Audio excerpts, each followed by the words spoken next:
एक बहुत बड़ा विशाल पेड़ था। उस पर बीसियों हंस रहते थे। उनमें से एक बहुत सियाना हंस था, बुद्धिमान और बहुत दूरदर्शी। सब उसका आदर करते थे, ताऊ कहकर बुलाते थे। एक दिन उसने एक नन्ही सी बेल को पेड़ के तने पर बहुत नीचे लिपटते पाया। ताऊ ने दूसरे हंसों को बुलाकर कहा, देखो, इस बेल को नष्ट कर दो।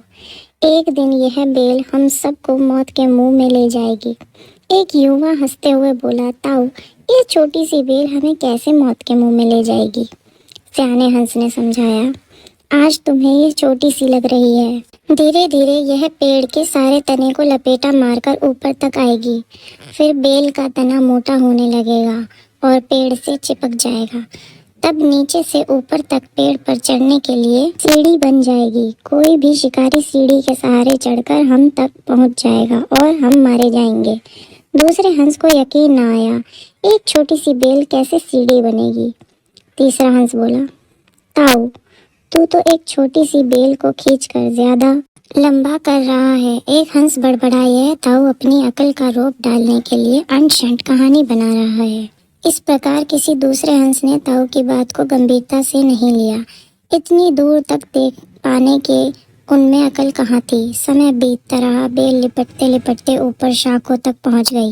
बेल का तना मोटा होना शुरू हो गया और सचमुच ही पेड़ के तने पर सीढ़ियां बन गई, जिस पर आसानी से चढ़ा जा सकता था। सबको ताऊ की बात की सच्चाई सामने नजर आने लगी, पर अब कुछ नहीं किया जा सकता था, क्योंकि बेल इतनी मजबूत हो गई थी कि उसे नष्ट करना हंसों की बस की बात नहीं थी। एक दिन जब हंस दाना चुगने बाहर गए थे, तब एक बहेलिया उधर आ निकला। पेड़ पर बनी सीढ़ी को देखकर उसने पेड़ पर चढ़कर जाल बिछाया और चला गया। सांझ को सारे हंस लौट आए। पेड़ पर उतरे तो बहेलिया के जाल में पूरी तरह फंस गए।